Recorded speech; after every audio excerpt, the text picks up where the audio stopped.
All right, good afternoon, everybody.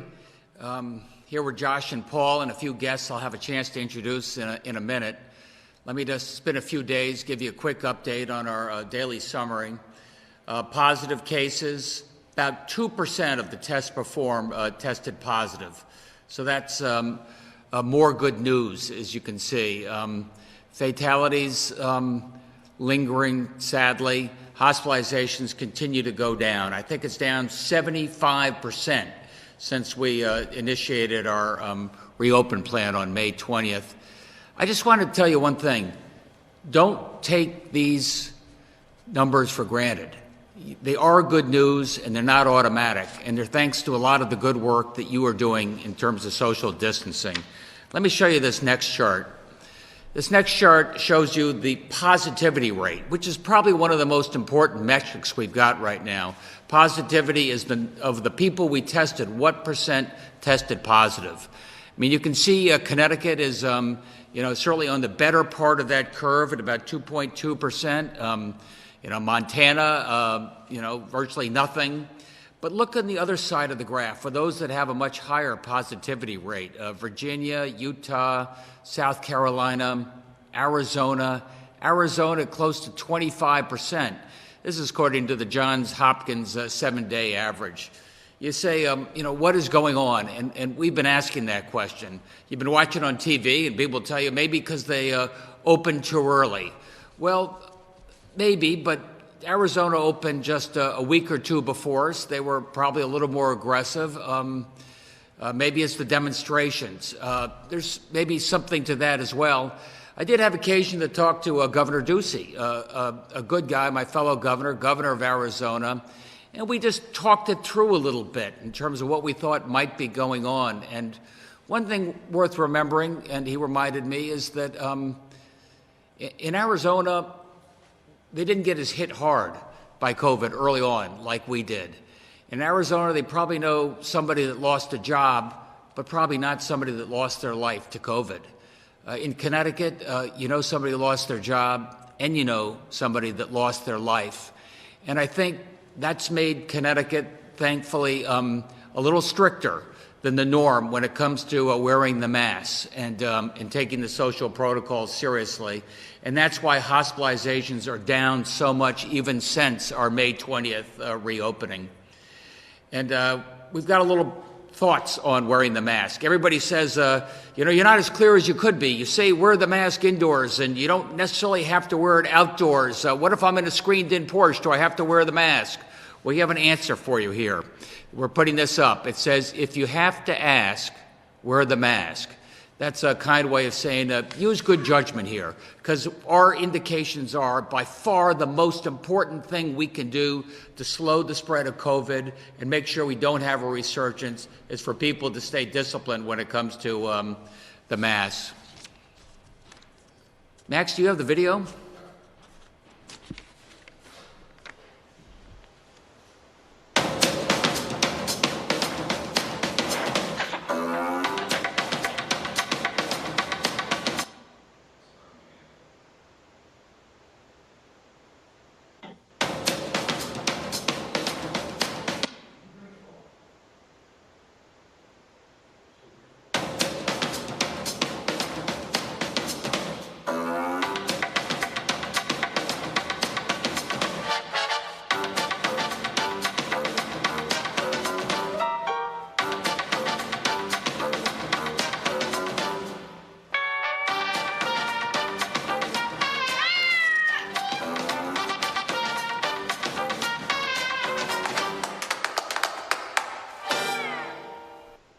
Okay, we're having a little fun, but it's also serious, and I think you could see by those charts I just showed you, it makes an enormous difference. Probably more than the exact dates of the reopening, more than a lot of the other protocols, wearing that mask is so key. It's also key to getting our state working again, and that's what I'd really like to talk to you about today. Right now, public health first, but we've got to get this state working again, and we've got to get back to work safely. And I know at this point a lot of people are collecting unemployment benefits, and the federal government has put an extra $600 on there. And that's a good thing. It's a bridge to a job. But remember, those extra benefits run out in about a month on July 25th. So now is the time to be really focused on getting back to work. And I think you remember a year and a half ago when I was taking office, I said, no more inline, online. I want to make sure that we're able to move more of our functions online. And nothing has reminded us of that more than this COVID crisis. So we do more telehealth, telelearning in terms of education, telecommuting in terms of folks who find they can work from home. And I want to talk to you a little bit today about our online jobs effort, jobs and training. And I think this is what is going to help us get back to work. So starting now, when maybe you're collecting an unemployment check, at the same time, you will get a notice from the state of Connecticut. And that is providing you free online job training. And sign up. Over 10,000 people have already signed up. Take advantage of this. These are amazing courses that we provided online, certificate programs, everything from manufacturing, advanced manufacturing, project management, sales, skill sets that we have talked to major employers, skill sets they're looking for. And we'd like you to be able to take advantage of that and work with that. And we were talking to our major businesses, those that are members of Advanced CT. We've talked to Stanley Black & Decker. We're talking to Infosys. We're talking about the skill sets they are looking for. And this online job training will give you access to be able to do that and accelerate that program. We're also going to be working with the labor unions and the trades to make sure we're developing the skills online so folks there can hit the ground running on the backside of COVID as well. Of course, we're working with our community colleges, and they're going to be ramped in and have an online version of this as we get back to community colleges. We want people able to get back to work. And one of the things we will be doing next week is organizing a virtual jobs fair. A virtual jobs fair where you figure out what the skill sets you maybe are developing. A jobs fair, you take that to the jobs site, and we'll be able to match you up with a lot of the potential jobs that are out there right now. And we also have a coach there that can help get you integrated into the type of job you may be interested in. And thanks to our amazing friends from Indeed, the world's leading online jobs market in the world, we're going to be able to also set you up with real-time videos, video interviews, so we can provide you the online skills that you need through the certificate programs, right through to the jobs fair, right through to the interviews. This helps you hit the ground running as the unemployment comp begins to ramp down. The jobs are going to ramp up, and we want you really to take advantage of that. And I wouldn't be able to do any of that without our amazing business partners. And first person I'd like to introduce you to is Dave O'Neill. He's the CEO of Indeed. Indeed is one of Connecticut's, from my point of view, proud that they're here in Connecticut. As I said before, one of the world's leading job placement online firms in the country, in the world, I would tell you. And I want to leave you with one thought before I introduce Dave. I was just talking to him again this afternoon, and he reminded me that, look, the bottom fell out of the jobs market for 3 or 4 weeks. That was over a month ago. And now the jobs are beginning to come back, and he's seen a real uptick in jobs in service and retail, nurses, sales associates. He has a crystal ball, and Indeed can help you find where those jobs are that you might be most interested in. Remind me there's a real need for drivers out there. And we looked at the numbers, and if maybe 3% of people were ordering food online or for takeout 3 months ago, today it's 15%. 15%. So that just reminds you that the COVID job market is very different, or the post-COVID, than it was pre. And with that, Dave, I just want to thank you so much for helping us get this virtual jobs fair together, what you're doing in the online promotion, and tell us a little bit about the market out there and what you see for people. Sure thing. Well, thanks, Governor. And you gave me a little bit of a promotion. I'm actually the COO, the Chief Operating Officer of Indeed, but we really appreciate the opportunity to partner with you and the state to try to help get the state back to work. And this initiative, the Back to Work initiative, really ties into Indeed's mission, which is to help people get jobs. Connecticut's been an important part of our company's growth and success. It was one of our founding locations when we started about 15 years ago, and we've now grown to over 1,000 employees in Connecticut. So when there was this opportunity to help the residents of the state whose jobs have been impacted by COVID-19 get back to work, we were really eager to get involved. So what we've done is we've been able to take our technology and create a custom job portal for the state that will allow job seekers to quickly and very easily find open jobs near them. We allow job seekers to go to the portal and create a resume and upload it there. And they can also search for jobs, and companies can search for resumes for looking for specific skills there. And companies, usually their jobs will automatically show up on the portal. But if you're a small business that doesn't have a career website, you can go and post your jobs directly to the portal, and those jobs will be available to the job seekers that visit. So we're really designed this to try to bring Indeed's job search technology and everything we've learned about helping people get jobs over the past 15 years directly to the residents of Connecticut. And in addition, you also mentioned that we're hosting the virtual job fair, or the virtual hiring event, to help connect job seekers to employers who have immediate hiring needs. So this hiring event is going to happen next week, the 16th to the 18th of June. We'll have nearly 40 employers looking for jobs like healthcare aides, nurses, retail associates, restaurant workers, warehouse workers, sales specialists, many others. And job seekers who sign up to attend can kind of skip the long application process, and they can move forward to the interview. And hopefully that allows workers to get back to work much faster. There's also a free webinar on the 15th of June where job seekers can get tips on how to succeed at a virtual hiring event, how to succeed with virtual video interviews. So we're really excited about the opportunities.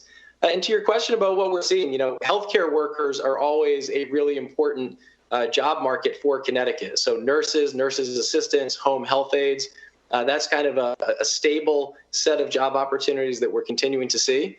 We've seen a big spike, as you mentioned, in delivery workers and logistics workers who are really helping everybody as we're dealing with this stay-at-home economy.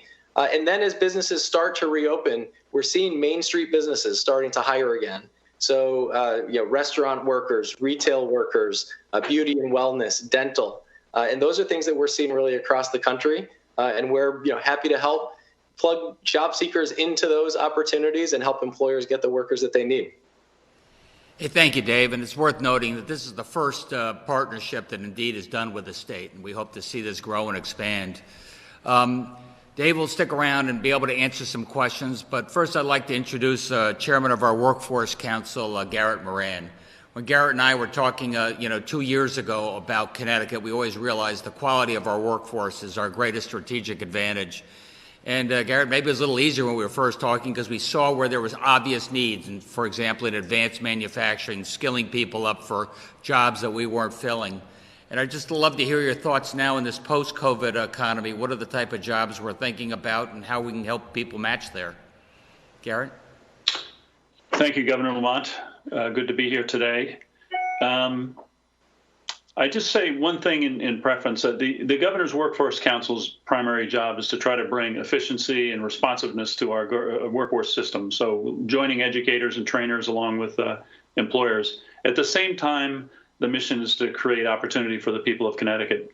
And that's anybody looking for a job, but it's also people who have faced obstacles, financial obstacles being available for work at times that work for their families and so forth. A big part of our focus and mission is that what I call opportunity agenda. In the wake of the COVID virus and this tragedy surrounding George Floyd, we are all reminded that we need to make this real, that we can't just create a plan and put it on a shelf, and we can't just do the happy talk. We have to do things are real. Today is exciting because we've got some real stuff to announce. The amazing Indeed team responded very rapidly to our request. We called them and asked them for their help because they knew what kind of an engine they had. They created this job portal, and the job fair opportunity almost seemed like overnight, which is great. At the same time, we're announcing 2 free online learning curricula that will be available to anybody on unemployment in the state. One was previously announced 5 weeks ago under the heading of Skill Up Connecticut. which is our metrics online learning curriculum, which is primarily focused on software. That was announced 5 weeks ago, and already 11,000 people in the state have registered, and 1,500 have already completed courses. So that's going like a house on fire and is very exciting. Those are all courses that lead to certificates and jobs, and the demand for IT skills in a specialized way, but also in a generalized way, is unabating. It's one of the real sources of demand among employers, and it makes anybody better at their work. So these are courses that you can do if you are in a job but waiting at home to go back, if you're trying to switch careers, or if you're trying to just generally make yourself more marketable within your firm. Today we're announcing another program called 180 Skills, which is a manufacturing-focused program. This is battle-tested. It's very popular in other states around the country. A lot of it was created by some manufacturing companies, and a lot of customized learning pathways have been created. It should be very accessible. Again, this is going to be available to all of our unemployed workers. The manufacturing sector has had a hiccup, but it's still fundamentally strong, and we expect it to come back. So this is another area where to the governor's question, where we think there will be continuing resilience. And third, an area where we spend a lot of time is healthcare, which is more challenging in an online context because of the clinical needs for learning. But we're working with a lot of our educators and trainers to come up with similarly low cost and accessible learning. So this is only the beginning. With that, I think I'll hand it over to Dante Bartolomeo, the Deputy Commissioner of the Department of Labor. Well, thank you, Governor, and thank you, Chairman Moran, and our other partners, including Indeed and sister agencies. Commissioner Westby and I are so thrilled to represent the Connecticut Department of Labor here with all of you. To date, Connecticut Department of Labor has received over 610,000 applications for unemployment. So we are on the front lines of this unemployment crisis, and we are talking to and connecting with claimants daily. We understand the pain and the anxiety that they're going through during this crisis. So we are really, really excited and honored to be partners in this effort to get Connecticut residents back to work. We know we have a skilled talent pool, and we know that businesses are looking for folks. So to date, we have sent out over 473,000 letters, or emails, I should say, to our applicants, and trying to connect them with Skill Up and Connecticut business offerings and the manufacturing program that Commissioner Moran just spoke about. So we're very excited. We know that this initiative is really going to help people improve their skills, build a network, and get Connecticut residents back to work. So thank you for incorporating us into your initiative. Thank you, Governor. Well, thanks, Dante and Garrett. And it's worth pointing out, as Garrett said, I want to make sure this is a jobs program that works for absolutely everybody. And we made a special effort to reach out to some folks that, sometimes get left behind. I should have mentioned that part of what we're doing with the jobs fair, what Indeed is doing, is they're working with Goodwill. And Goodwill has agencies all over the state reaching out to communities to make sure that everybody there knows that they're included in part of what we're trying to do here. People of color, folks who maybe don't always have that opportunity and the online opportunity. And Glenlyn Thames, Deputy Commissioner in Economic Development, is helping to take the lead in reaching out to this community as well. Glenlyn? Thank you, Governor, and thank you, everyone. A lot has been said already, so I'm going to be very brief so we can get right to the Q&A. But the Technology Talent Fund was established as a resource for both workers and employers out of DECD to ensure Connecticut has the workforce and talent needed to fuel growth in the technology sectors of Connecticut's economy. And so this fund was set up to invest in solutions just like we're talking about today for the remote learning tools. That said, the workforce development, is economic development for our communities and our residents. And now more than ever during this economic downturn, we have been focused on upskilling our workforce in partnership with our business community. And so if you find yourself unemployed, underemployed, please use this opportunity to take advantage of these new platform and online resources to retool, discover new skills, and connect with new job opportunities that will enable you to come out of this stronger. I want to give a special thank you to David and Indeed, Garrett and the Governor's Workforce Council, and Dante and the Department of DOL for this partnership and leveraging our resources in this way that is most impactful to our residents that are most in need at this point in time. So thank you. Back to you, Governor, for Q&A. All right. Well, I guess it takes a village. So if you have any questions, we've got Gwendolyn, you got Dante, remember Garrett, Moran, broadly in terms of our Workforce Council, and Dave O'Neill in particular as regards this portal and what we're doing. And of course, Josh and Paul that answer questions more broadly about where we are. NBC Connecticut. Governor, there are people coming out maybe from Florida, Texas, those with spikes in cases. Is the state looking to mandate any shelter in place for 2 weeks, similar to what Maine's doing? We haven't gone there as yet. Obviously, if you're feeling any symptoms at all, we want you to shelter in place, as you point out. We haven't required any testing or anything along those lines, but we are looking at the infection rates pretty carefully. And as far as more the economy, I know that there had been some hope that this would be more of a V-shaped recovery. It doesn't seem like that will be the case. Is there any data on how many jobs overall once things reopen, what the deficit's going to be from post-COVID and pre-COVID? The budget deficit for Connecticut? Well, first of all, I hope it's a V-shaped or at least a U up. I don't want a W. Back up and then down again. And that's sort of what we worry about when you see the potential of these flare-ups and what you see in some other countries. You know, broadly speaking about Connecticut's budget, we have a deficit. The deficit is related to the fact that income tax and sales tax have taken a big hit. This is true of every state in the country. Most other states are more severely hit than we are. Fortunately, we did keep our rainy day fund intact, so that means we'll be able to get through this fiscal year, June 30. And more importantly, if we get this economy going back, we'll be able to get through the next fiscal year as well without having to do big tax increases or big spending cuts.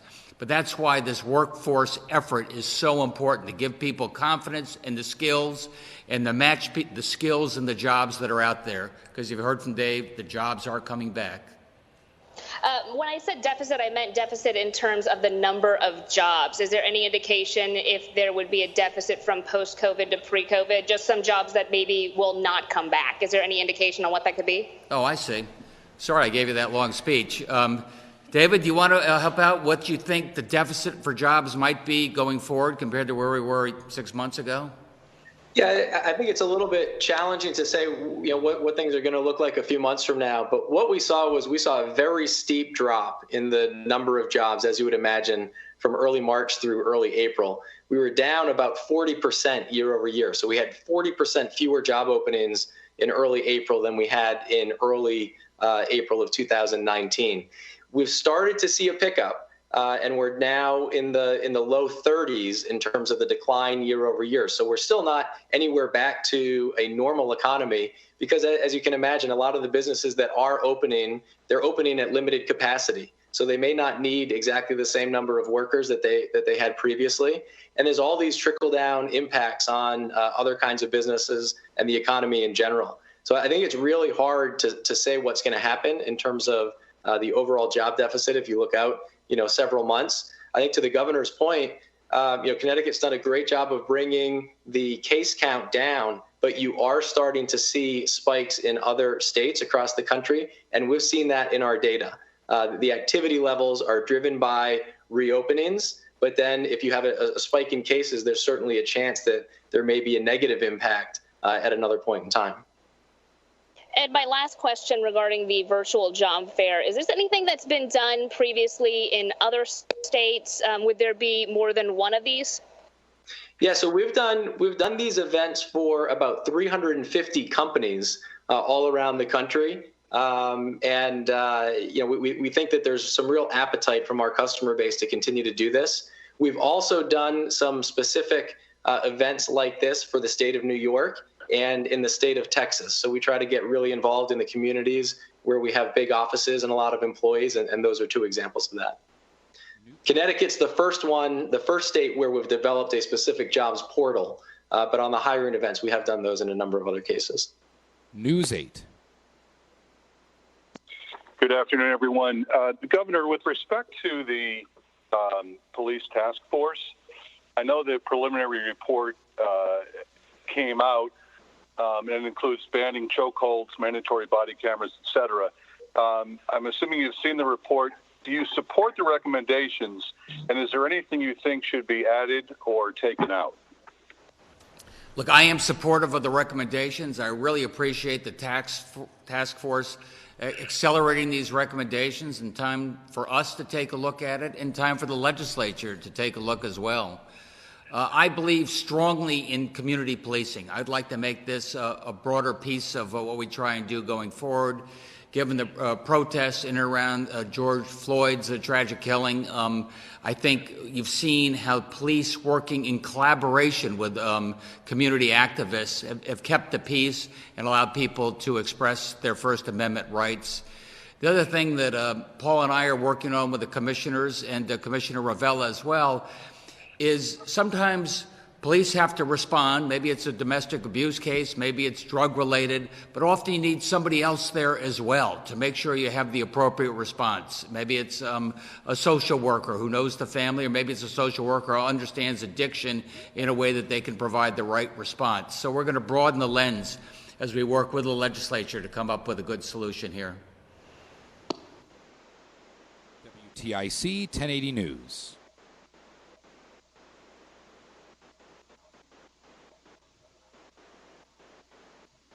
WTIC 1080 News. The Associated Press. Good afternoon.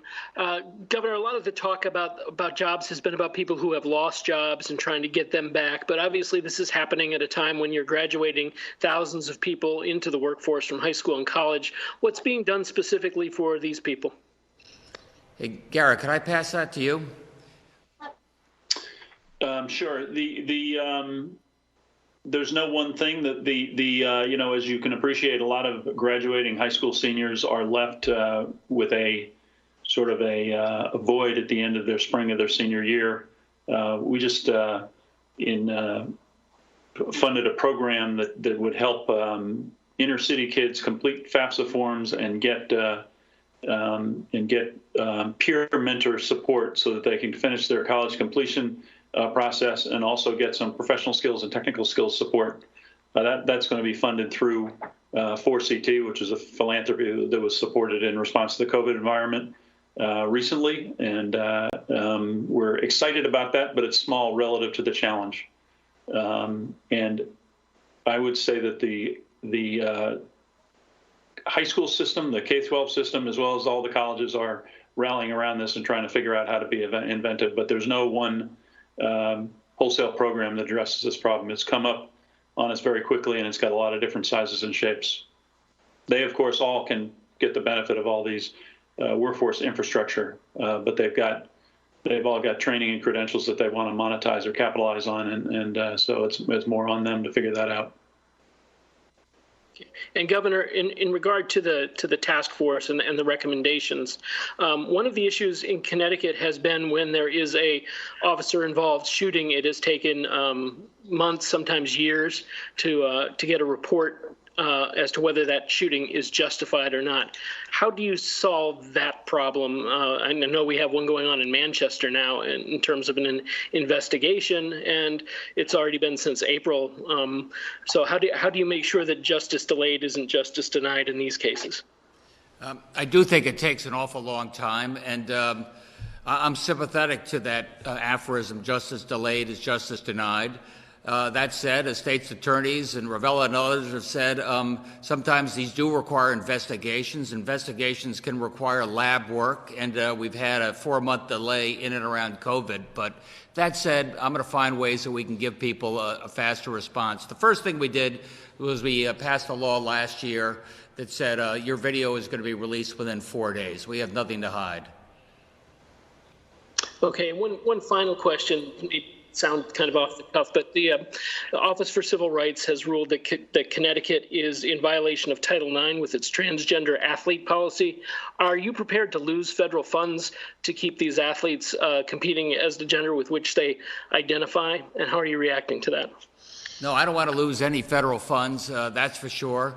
Look, I'm looking at the NCAA, I'm looking at the Olympics, I'm seeing how those organizations handle this very delicate issue of somebody who identifies with a gender that they weren't necessarily born with.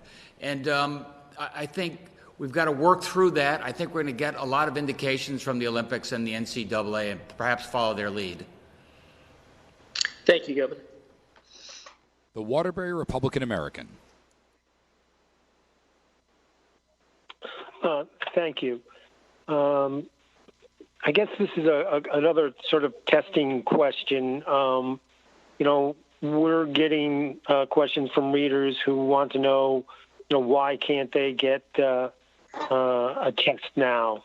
I was just looking over the testing guidelines in your latest frequently asked questions, and they still limit it to people who have symptoms and people who live in certain settings and people who have certain occupations. And the question is, wouldn't it be sensible by this point to make COVID testing easily accessible everywhere in Connecticut to all?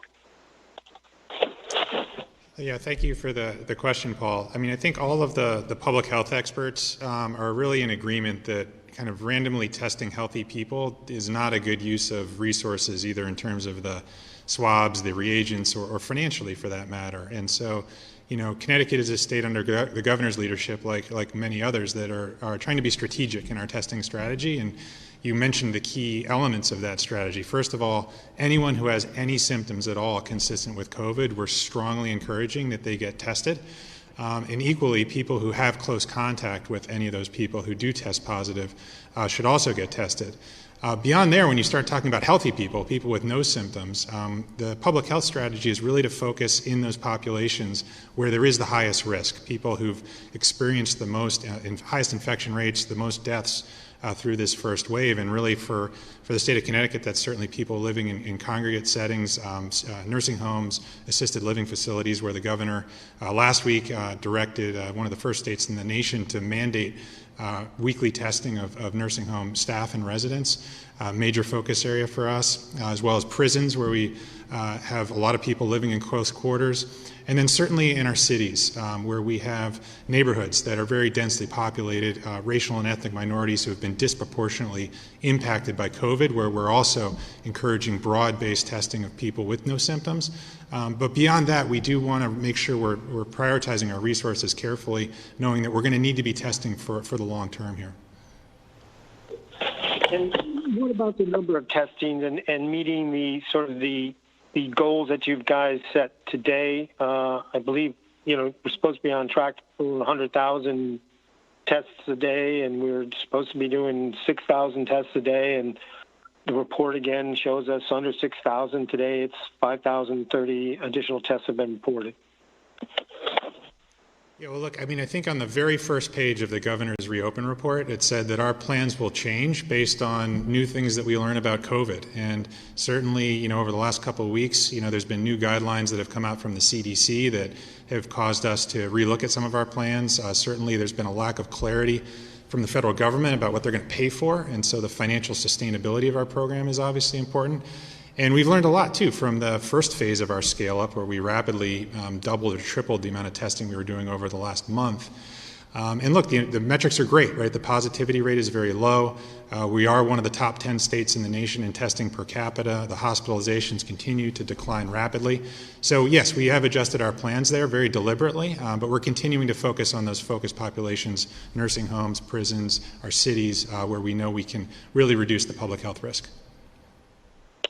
And sort of on this question of a special session agenda, today the Senate Republicans released a caucus expressing, I guess, some support for taking action on things like chokehold and neck restraints, but also saying we shouldn't do more comprehensive reforms until we've had an opportunity to sort of return to the regular legislative process, and that includes conducting public hearings and hearing from all interested parties on proposed legislation or what they'd like to see in proposed legislation. And the same thing on absentee ballots. So I'm just wondering if you could sort of respond to those points and anything else that the Republicans have been brought up in the last couple of days. I'll start and hand it over to Paul. But look, when it comes to George Floyd and the angst that people feel across this country, when it comes to police accountability, when it comes to giving people confidence that our police are doing the right thing, I don't want to wait. And I think we've got a legislature. Paul's meeting with the legislative leadership on both sides of the aisle to see if we can find some common sense solutions to build upon the very far-sighted bill that was passed last year. And as regards absentee balloting, you know, I've done through executive order that takes us through the primary in August. But I think we all worry that there could be a second surge of this pandemic. It could be in October, November, right in the middle of a very important contested election. I think it's really important that the legislature take this up and make sure that people who feel at risk in terms of their health in this COVID era can still exercise their right to vote, but without having to wait in a long line to cast a ballot. You saw what happened in Georgia just a couple days ago. I don't want that to happen in Connecticut. Paul? And as the governor stated in his letter to both the caucuses and legislative leaders of the legislature, this is not a time to wait. This is the time to seize the moment. And that's what the governor is looking to do. And so as we said, the letter provided by the Senate Republican leader and their caucus represents one caucus out of three within the legislature. We look forward to hearing from the other caucuses as well as we have further discussions. But at the end of the day, the bill that will be taken up is the one that has consensus within the legislature. And that's when the governor will call for a special session. Dave New London. Questions that I think anyone could answer. One, I was just wondering if you could clarify some of the online training programs that people could do for free at this time. Garrett, do you want to talk about the online training programs? Sure. There are two programs. They're both being made available now to anyone who's filed an unemployment insurance claim. One is under the metrics banner. The underlying curriculum is called Branded Skillsoft. It focuses a lot on the IT skills, a lot of related business process skills and so forth, but IT is the center of it. It's many thousands courses organized into badges and so forth, and can result in earning certificates that have real market value. This is widely used in corporate America, so it's constantly tested in terms of its market utility.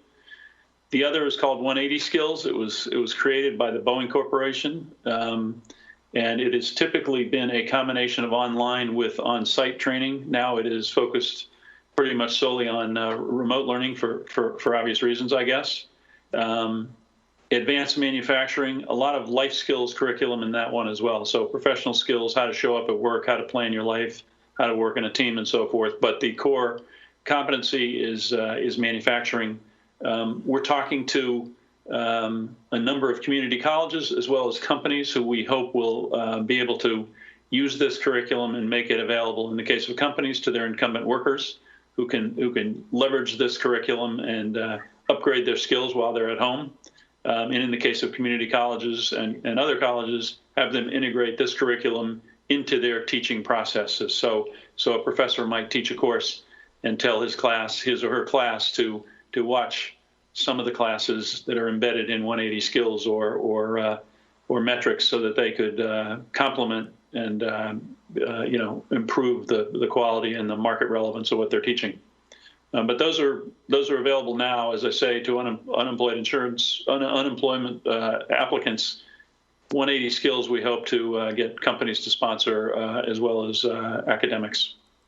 I'd only add to that there are a number of aerospace certificate programs there, and we've worked on that in association with Pratt & Whitney for reasons you can figure out.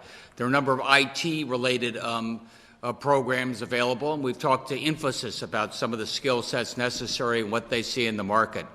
There's a fair amount there about sales and customer service. So we've worked with Stanley Black & Decker when it comes to some of the programs we have. So we're trying to do this in association with our companies to make sure the job set is very relevant to the Connecticut economy.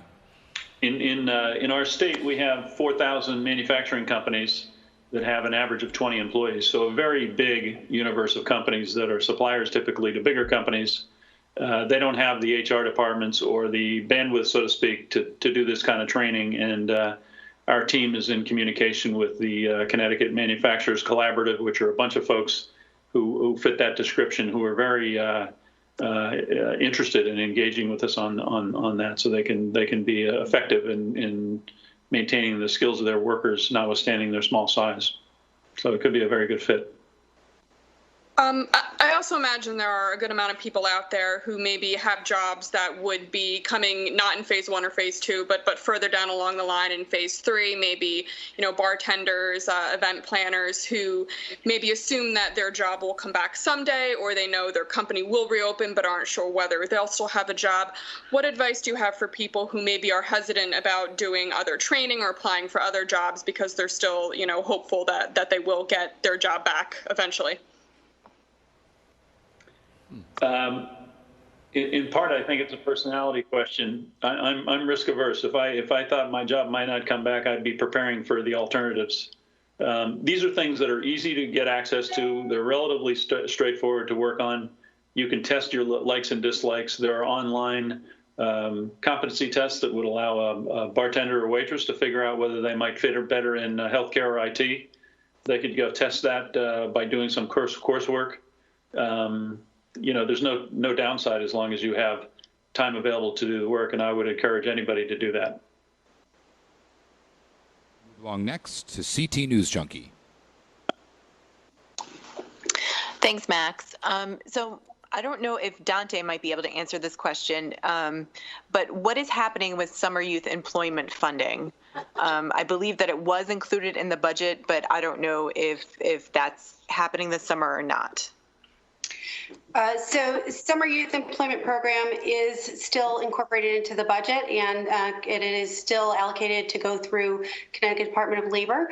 There's a couple different funnels of summer youth employment funding, and given that we're not yet into the next fiscal year, I have nothing other than to report that it's part of the budget. Okay, so I mean, Capital Workforce Partners is going forward and providing these opportunities to youth in Connecticut? I have every indication to believe so at this point in time. There's no indication of anything differently. Okay, and is there anything specific within these job training programs that you're talking about to target college grads? Not in particular. They're open to everybody, and I think the salient point here is that they're free, that they are market tested in terms of providing for certificates that employers recognize and want to hire for. I think there are a lot of liberal arts college graduates, for example, who could do very well by getting some IT certificates to put on their resume to make their life easier and to make them more appealing as a candidate. There are very, very few people anywhere in America who would say they wouldn't be better off with more IT skills, for example. Not everybody feels that urge with advanced manufacturing, but almost everybody I know says if I knew a little bit more, I'd be better off. Thank you. And Governor, I just wanted to know, I know that absentee ballots and police accountability are on the top of the agenda for a special session. Is there ongoing conversations about iLottery, online gaming, and sports betting happening at the same time for maybe not the immediate special session, but maybe before the start of the 2021 session? We'll see. We've got some proposals and conversations going with the tribes, ways that we can move this forward without getting us stuck in litigation, and looking forward to hearing back. And by the way, to your previous question, I'm with you 100%. I can't think of a year where these youth employment programs are more important. I'm talking to 4CT about ways we might be able even to expand them. We got young people that have been cooped up for a while, and they want to get back. Thank you. Connecticut Public Media. Good afternoon, Governor. Wanted to know your thoughts on UConn's reopen plan and bringing back students to live there in the fall. I think UConn's reopening plan is very thoughtful. My understanding is there's going to be some online. People are going to be moving back in the residence halls. They won't be moving back all at the same time. I was talking to Tom Katsouleas this morning. I think 75% of the kids will be able to go back into the residence halls. Some of them are not oriented quite, so they can't get to 100%. When it comes to cafeterias, the food will be takeout, so you don't have 500 people sitting in a particular cafeteria. I think the classes are going to be going forward. Some may be online for the older professors, but I think the vast majority will be a traditional college experience. So I think they got it right. The Connecticut Mirror. When the Governor's Workforce Council was put together, unemployment was somewhere between 3% and 4%. And Garrett Moran spoke very optimistically about the ability to get employers to look at workers who perhaps in a different economy they would not look at. Can you give me a sense as to what is the feeling now as to what's a realistic goal? Some of the what you guys have all been talking about today sounds similar to what you were talking about last fall and into January.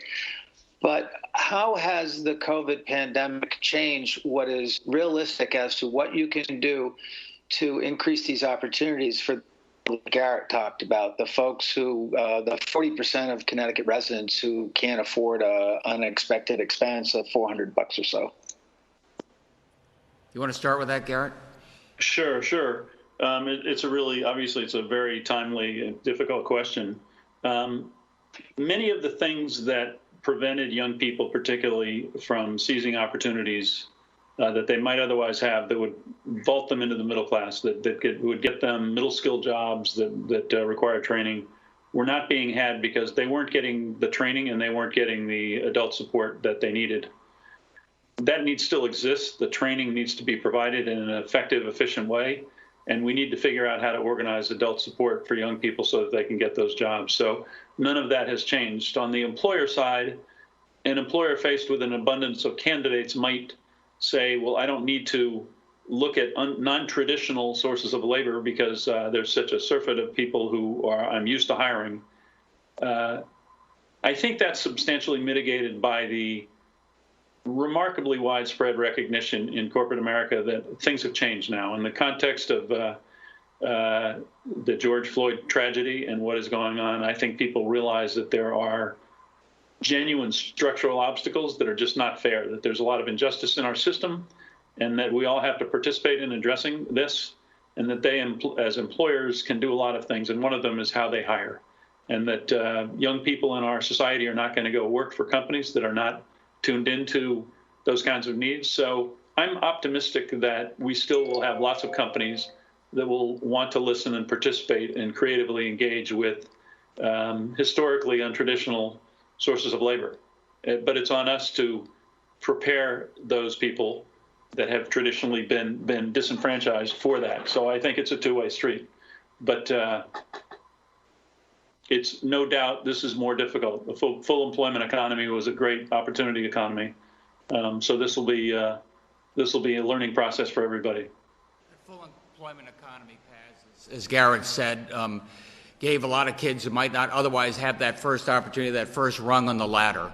And so we're making a special effort to make sure that those young people get the skills they need. And Garrett and the Workforce Board are working with all the companies in this state to make sure they feel the same obligation we do that these kids get an opportunity. I think, especially in the last 2 weeks, we've reminded ourselves how important that is for everybody. Some of the programs that manufacturers said made them more willing to consider somebody they would consider to be a riskier hire was the fact that the state of Connecticut was, for periods, subsidizing their employment, basically paying on the job training. Some of that stuff has been cut back. Given the state's fiscal challenges right now, what are your thoughts about resuming that kind of funding? Can the state afford it? Should the state be doing that as an investment? I think it's a priority, and we're looking at it, Paz, and finding a way to do it. I think it gives these kids an opportunity, gives companies an incentive. Like Garrett said, a year ago, companies were looking for talent wherever they could find it, willing to take a little more of a risk. I got to make sure they're still willing to take a little more of a risk. Thank you. Hearst, Connecticut Media. Thanks, Max. Could Josh or Gwendolyn give me some details on what the contract with Indeed amounts to, who's paying for it, and how it was bid out, please? It was a tough negotiation.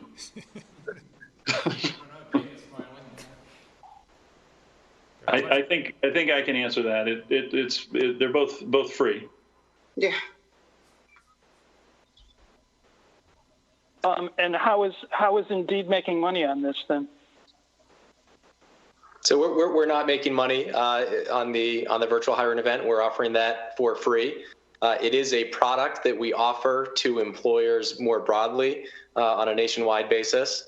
So we believe that in this instance and in this moment, given what the country is going through, that we can do partnerships with the places, especially where we operate. And have a chance to make an impact, a positive impact on the communities without a big concern for what our take on that is going to be. Well, and just maybe it's free for go ahead. employers who are participating as well as the job seekers. So what's the value then of the Connecticut Back to Work initiative, like monetarily? What's the budget impact? There are four components, the two Dave just described, and then the two other software programs are both funded by one by the Tech Talent Fund, which is a set aside that bond funded that Glenn Thames oversees, and the other's source was a couple $100,000 from Chifa, which has a philanthropy arm. So there's no cost to the state of any of this stuff so far. Okay, thank you very much, Governor. Hartford seems on track to defund the police department. Can you give us a reaction to that? I don't think it's going to be defunding the police department. That would shock me. I think, broadly speaking, as I suggested before, look, I believe in police departments. I believe in community policing. I believe policing is much more effective when you work in collaboration with the community. But I would bring in the social service providers as well. It's not an either-or, cut from here, social service there. I think you need both in order to address the real needs that are out there. Thanks. And the House Republicans today sent the governor a letter asking for you to rescind funding relief for 90 days to possibly push back into at least September the scheduled pay raise. Is that something, A, you've read, and B, you're considering, Governor? It's called a contract, Ken, and I didn't sign this contract, and it was signed before. The legislature signed off on it, and the contract calls for, that increase on July 1st, I think it is. I think you've heard my point of view on it at a time when you have, hundreds of thousands of folks who are on furlough, on unemployment, just struggling to keep their job. This is not the time for an across-the-board pay increase, but a contract is a contract. And I'll also add, that was one of many things they mentioned in their letter. I think one of the other things they mentioned in their letter was to try to question the governor's authority and his executive orders, particularly saying that they want to do a broad review. So we actually did a broad review for an understanding. About 70% of the governor's executive orders have relaxed a statutory or regulatory requirement that was previously passed by the General Assembly under law. 70%. To allow for the governor to respond to this public health emergency, to ensure our municipalities were able to do what they need to do, and ensure that our health sector was able to respond. So we look forward to if they want to do a further review, but easily we'll be happy to send it right over to them. Thank you. Channel 3 Eyewitness News. Good afternoon. I had a question for Dave from Indeed. You handle a lot of help a lot of people trying to find jobs. Is Connecticut's workforce prepared? Do you think that people can slide into some of these jobs, or do you think it's going to take people a long time and they may get frustrated and try something else? I mean, how prepared are these people that you try to help? Yeah, I think that's a good question, and it really varies based on the type of opportunity that a job seeker is going after. When we do these virtual hiring events, we typically do some early stage screening just to verify the eligibility of the job seekers for the roles that the companies are hiring for. And the skill levels and the requirements can really vary significantly.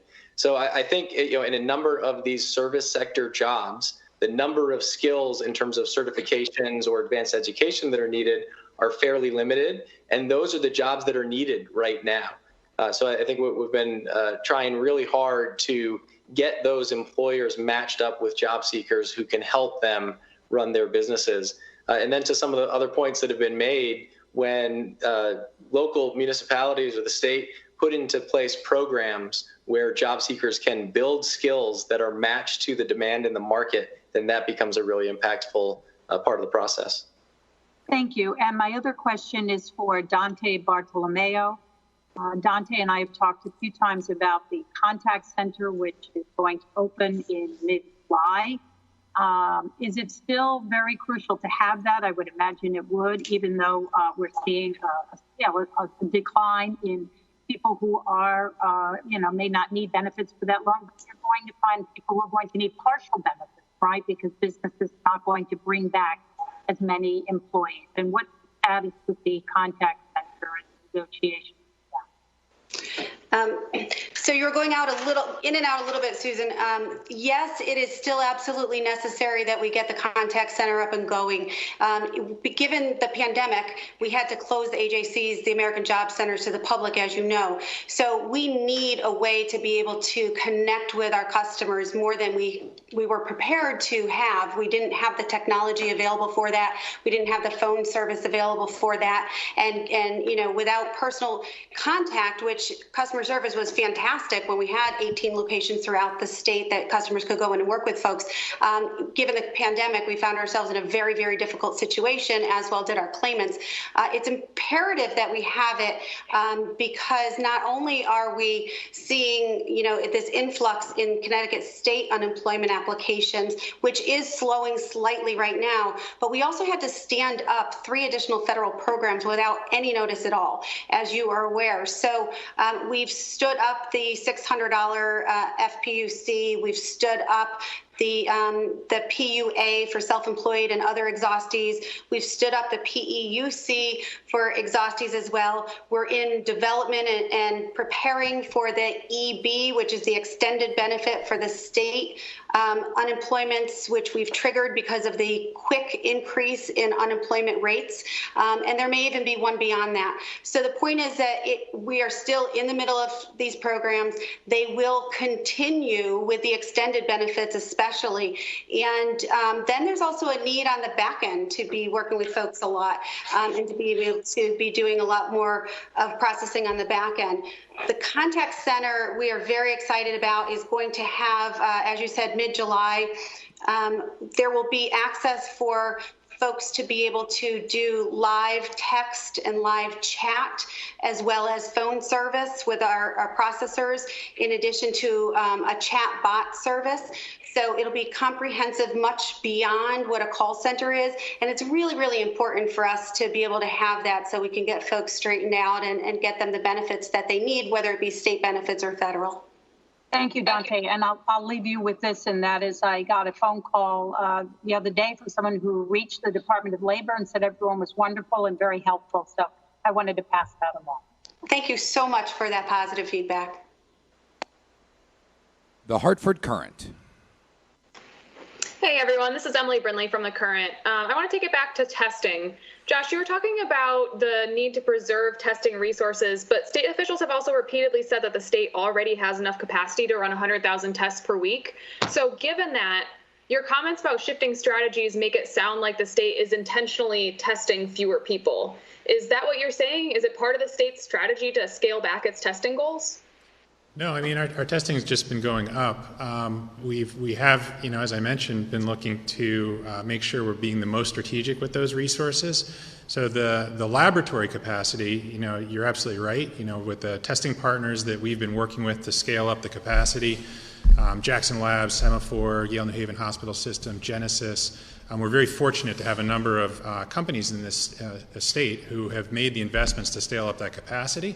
But how we use that, we still want to be strategic because we don't want to use resources in a way that don't help us maximize our ability to reduce the public health risk, particularly as we continue to reopen the economy. I mean, with all due respect, the state's testing numbers are not going up. Over the past week or so, they've been steadily going down or at most staying the same. It's about 40,000 right now for the past 7 days. So are you saying that the state is no longer reaching towards the testing goals that it's set? As I said, we're constantly reevaluating our strategies. I think you will see the numbers have been relatively flat over the last 2 weeks or so as we've done this review. We've been consulting with the latest CDC guidelines. Now as we start to get into the mandatory testing of nursing home staff and workers for the second round of testing workers, I think into next week, as that goes live, you'll see those numbers start to tick back up. So is the state still standing if I could. Go ahead. I was just going to say, Josh and the labs and our partners have done an extraordinary job of expanding our testing capacity, just like they've done on track and trace. But as I said before, you can lead a horse to water, but you can't make them drink. And we're doing everything we can to get our testing out into the communities, out into that lot behind the church, everything we can with the not-for-profit communities in those neighborhoods to convince people this is what you ought to do. It's for your health and it's for the health of the community. Right now we have a little more capacity than we have people want to get tested. And it's sort of the same thing on track and trace with the very low infection rate. We're able to contact people. We try and contact people, tell them, look, if you want to keep your family safe, let us know who you've been in contact with. About half the people don't get back to us, and we got to do a better job on that. So the state is now 6 days away from the second phase of reopening, and you're sitting steady at about 40% of the testing goal. So are you going to meet that testing goal by June 17th? I think more importantly, what you're going to see is we're going to be going forward on June 17th, since we have a much lower positivity rate, a much lower infection rate. We have a good sense of what's going on in terms of community spread. We've had a good month since we opened up on stage one in terms of outdoor dining in the stores. So we feel very confident that we can go forward on June 17th, just like we projected a couple of weeks ago. Do you believe the state is going to reach its testing goal, though?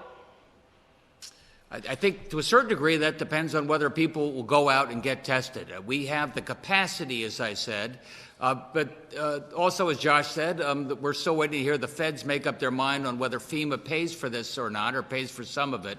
But that's not slowing us down. Right now, we're taking the tests into the community and doing everything we can to encourage folks to get tested.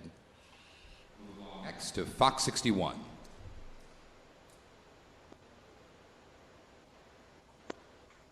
Hi, Governor. Do we have numbers yet on the amount of unemployed residents that have already signed up for these free training courses? And if so, what is that pool of people looking like? I think I heard the number 11,000 have already signed up. Garrett or Dave, do you know who they are? What type of people are signing up outside of, they're unemployed and it's available to them free of charge? Yeah, we don't have any specific information on who the participants are yet. And it was mentioned that healthcare obviously is a big employer here in Connecticut, but it's hard to create virtual training programs for more healthcare jobs. When could we see such programs created, time frame wise? Well, all the educators in the state have become online educators. So there are lots of healthcare trainers in the state, and they typically form training partnerships with local hospital systems, the educators in the hospital systems. And those still exist, and they're all working on improving the delivery of talent to healthcare systems, and they're doing it online. It's just that many of the certifications, and it's a very certification, driven industry because of the patient contact. They all require clinical hours, and so that's been a challenging evolution in this environment. That's just a technical issue.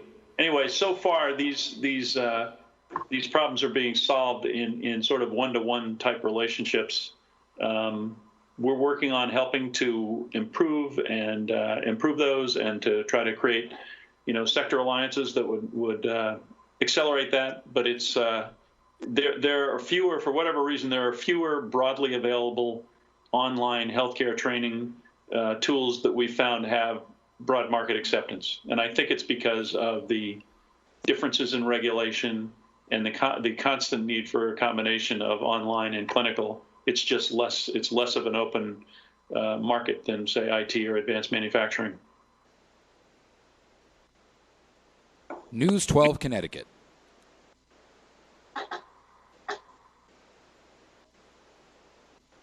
Bosito Media.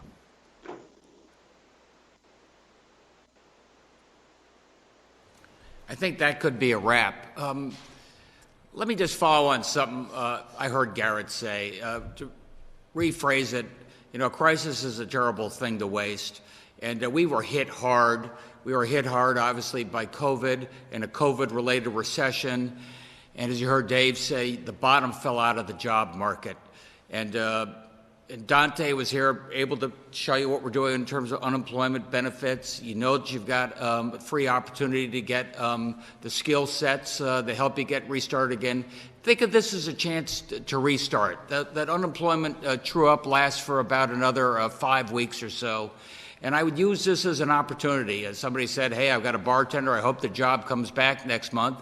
Maybe it will. Maybe it won't. I hope it does. I know it will. But in the meantime, here's an opportunity at no cost to you to take advantage of this time you got and see where your skills and dreams can take you. A crisis is a terrible thing to waste, and I hope this gives you a bit of an opportunity. Thanks, everybody.